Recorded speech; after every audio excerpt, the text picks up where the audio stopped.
నమస్తే. మనం December month 2025 సంవత్సరానికి సంబంధించిన రాశి ఫలాలు ఎలా ఉన్నాయో తెలుసుకుందాం. ఇందులో భాగంగా ఫస్ట్ మన డిసెంబర్ మంత్‌లో 3 హైలైట్స్ ఉన్నాయండి. 3 విశిష్ట లక్షణాలున్నాయి ఈ డిసెంబర్ మంత్‌లో. ఫస్ట్‌ది ఏంటి అందరికి మనకు బాగా తెలిసిందే. ఇది ఇయర్ ఎండ్ మంత్. ఈ టైంలో మనల్ని మనం ఆత్మ పరిశీలన చేసుకోవటం చాలా ఇంపార్టెంటు. ఇంట్రోస్పెక్షన్ అంటారు. చేసుకొని అంటే ఈ ఇయర్ ఎలా ఉంది? అంతకుముందు ఇయర్ ఎలా ఉంది? ముందు ఇయర్ ఎలా ఉంది? లాస్ట్ 3 ఇయర్స్‌తో అసలు మనకి ఏలోనో ఎదుగుదల వచ్చిందా? జస్ట్ 10%, 15% సాలరీ హైక్ వచ్చిందా? అది కూడా లేదా? లాస్‌లో వచ్చాయా? ఎక్కడున్నాం? ఏంటి మన లైఫ్ అనేది చూసుకోవడం చాలా చాలా ఇంపార్టెంట్. ఇన్ కేస్ ఎదుగుదల లేకుండా స్టాగ్నేటెడ్‌గా నార్మల్‌గా ఉంటే ఒక్కసారి మీ జాతకం ఈ టైంలో చూపించుకోవడం చాలా చాలా ఇంపార్టెంట్. నెంబర్ 2 డిసెంబర్ 15th నుంచి మనకి ఆహ్ ఇది స్టార్ట్ అవుతుంది. ధనుర్మాసం. ఎప్పుడైతే ధనుర్మాసం స్టార్ట్ అవుతుందో, మనకి ఊళ్ళల్లో పండగ వాతావరణం స్టార్ట్ అవుతుంది. పేడ కల్లాపు చల్లుకోవటం, ముగ్గులేసుకోవటం, గొబ్బెమ్మలు పెట్టుకోవటం, హరిదాసులు రావటం, గుళ్ళల్లో నామ గోత్రాలు చాలామంది చెప్పించుకుంటూ ఉంటారు ఈ హోల్ ధనుర్మాసం అంతా. ఈ టైంలో ఆధ్యాత్మికంగా ఉండటంతో పాటు, ఇది మనకి సంక్రాంతి పండగకి హోల్ మంత్ అంతా సెలబ్రేట్ చేసుకున్నట్లు ఒక వాతావరణం వచ్చేస్తుంది. మూడోది ముఖ్యంగా వెకేషన్ టైం. ఈ టైంలో సాఫ్ట్‌వేర్ వాళ్ళకైతే మనకి జీరో కోడింగ్ అని, డౌన్ టైమ్ అని రకరకాల పేర్లతో పిలుస్తూ ఉంటారు. తర్వాత లీవ్ ఎన్‌కాష్‌మెంట్స్ అని హెచ్ఆర్ వాళ్ళు కాల్ చేసి అడుగుతూ ఉంటారు. ఎన్ఆర్ఐ చాలామంది నాకు తెలిసిన వాళ్ళు కూడాను ఇండియా వస్తున్నామండి, స్పెషల్ పూజలు కావాలి, ఈ డేట్స్‌లో మేము ఉంటాం అని చెప్పేసి కొంతమంది డేట్స్ ఆళ్ళు బ్లాక్ చేసుకొని ఉన్నారనమాట. ఇలా ఒక ఉత్సాహకరమైన, ఆనందకరమైన మంత్‌లో మనం ఉన్నాం డిసెంబర్ మంత్‌లో.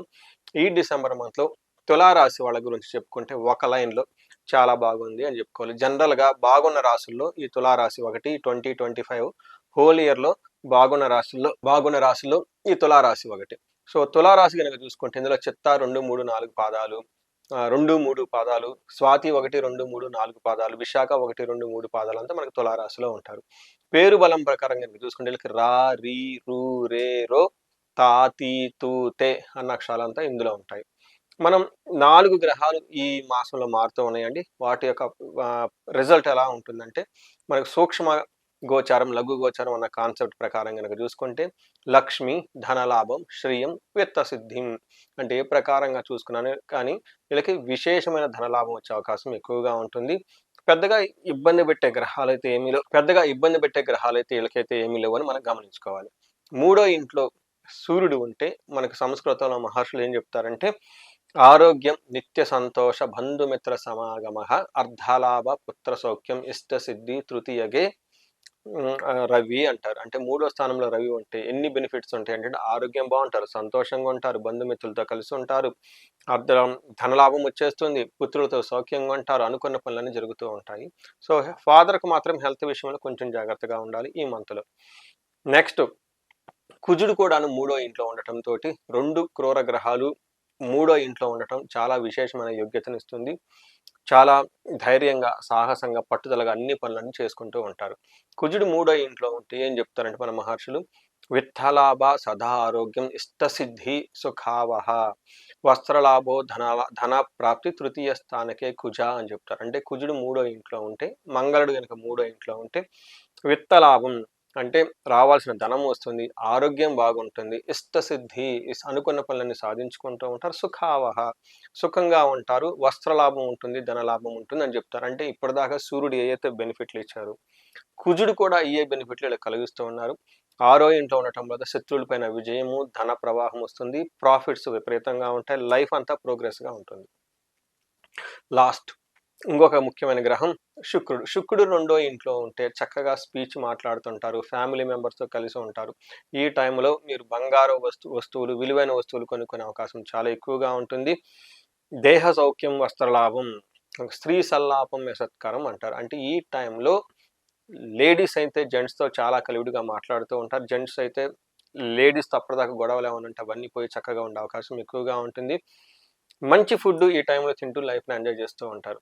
సో చూసారు కదండి, ఏ గ్రహం పట్టుకున్నా కానీ వీళ్ళకి చాలా అనుకూలంగా ఉంది, బెస్ట్గా ఉంది. నేను చాలా రోజుల నుంచి చెప్తూ ఉన్నాను, తులారాశి వాళ్ళకి చాలా బాగుంది. ఇన్ కేసు మీకు బాగలేదనిపిస్తే ఖచ్చితంగా మీ జాతకాన్ని చూపించుకోవాల్సిన టైం ఇప్పుడే. అదేదో సినిమాలో డైలాగ్ లాగా సమయం లేదు మిత్రమా, ఓకే, రణమా శరణమా అన్నట్లు మీరు శరణం శరణం అనుకుంటే రణం చేయాల్సిన టైం అయితే వచ్చేసింది. ఎందుకు ఆగిపోయారో తెలుసుకోవాల్సిన బాధ్యత మీదే. మీ మీరు పుట్టిన వెంటనే మీ పెద్దవాళ్ళు జాతక చక్రం రాసి ఎందుకు పెట్టారంటే మీ జీవితం గురించి మీకు ఐడియా ఉండాలి. ఎక్కడైతే స్ట్రక్ అయ్యారో, ఎందుకు స్ట్రక్ అయ్యారో మినిమం మీరు తెలుసుకొని తగిన పరిష్కారం చేసుకోవాల్సిన బాధ్యత మీదే. ఇది first responsibility as a human being. అందుకని పుట్టిన వెంటనే జన్మ జాతక చక్రం రాసిస్తారు.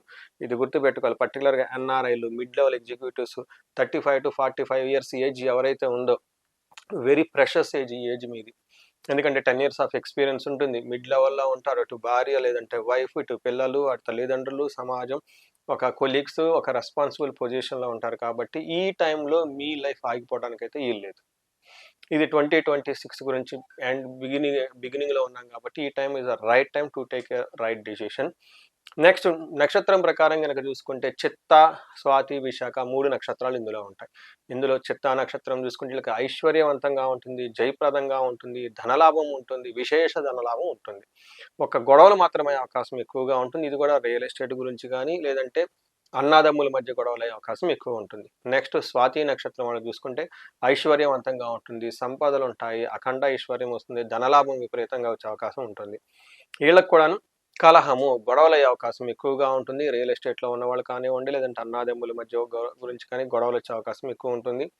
లాస్ట్ విశాఖ నక్షత్రం వాళ్ళకి ఐశ్వర్యవంతంగాను, సంపదలు, ధనలాభము, మృష్టాన్నము, ధనలాభం విపరీతంగా చూపిస్తూ ఉంది.